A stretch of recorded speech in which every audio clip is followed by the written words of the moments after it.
Hello friend, welcome to cine wood hub one channel. आज हम बात करेंगे शिकार 1968 में बनी हिंदी थ्रिलर फिल्म है जिसका निर्माण और निर्देशन आत्मा राम ने किया है। ये फिल्म एक मर्डर मिस्ट्री है।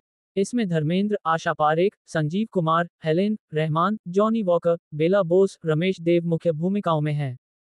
फिल्म का संगीत शंकर जयकिशन ने दिया था और इसके गीत हसरत जयपुरी ने लिखे थे। आशा भोसले ने पर्दे में रहने दो गीत के लिए सर्वश्रेष्ठ महिला पार्श्व गायिका का फिल्मफेयर पुरस्कार जीता। मैनेजर अजय सिंह को पता चलता है कि नरेश नाम के एक व्यक्ति की हत्या कर दी गई है और वह पुलिस इंस्पेक्टर राय को इसकी सूचना देता है, लेकिन अपराध स्थल पर सभी सबूतों के साथ छेड़छाड़ की जाती है और परिणामस्वरूप हत्यारे का पता लगाना मुश्किल हो जाता है। यहाँ से अजय का जीवन नरेश की हत्या करने वाले अपराधी को खोजने की कोशिश में एक नया मोड़ लेता है। इस प्रक्रिया में उसकी मुलाकात एक युवती किरण से होती है, जिसे अजय ने हत्या के स्थान पर हत्या के हथियार के साथ देखा था। वह एक सम्मानित व्यक्ति की बेटी है।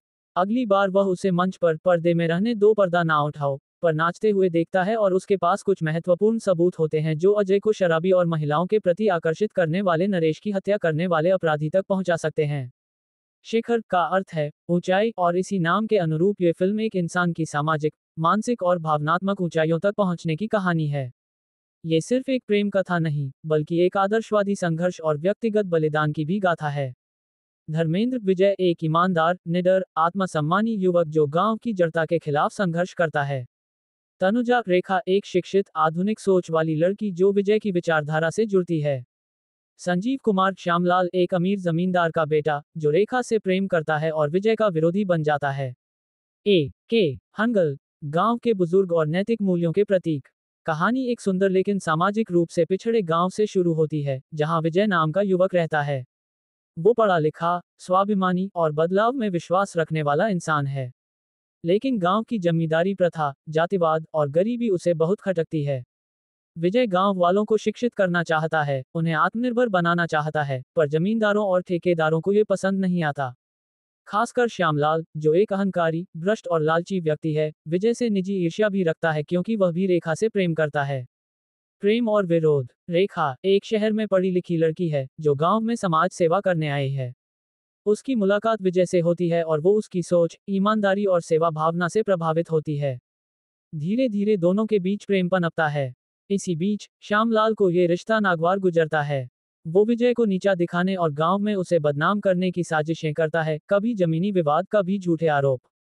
संघर्ष और बलिदान। श्यामलाल और उसके पिता गांव में विकास के नाम पर एक बड़ी फैक्ट्री खोलना चाहते हैं, लेकिन उसका मकसद है किसानों की जमीनें हथियाना और प्रदूषण फैलाना। विजय इसके खिलाफ खड़ा होता है और गांव वालों को सच बताता है। विजय की ईमानदारी, मेहनत और लोगों के बीच का भरोसा धीरे धीरे रंग लाने लगता है। वो गांव में एक स्कूल खोलता है, खुद श्रम करता है, बच्चों को पढ़ाता है। रेखा भी उसके साथ कंधे से कंधा मिलाकर खड़ी होती है। श्यामलाल अब आक्रोश में आकर विजय पर हमला करवाता है। विजय घायल होता है लेकिन हार नहीं मानता। कोर्ट में विजय सारे सबूत पेश करता है और श्यामलाल को सजा मिलती है। क्लाइमैक्स। अंत में विजय का संघर्ष सफल होता है। गांव वाले उसका साथ देने लगते हैं।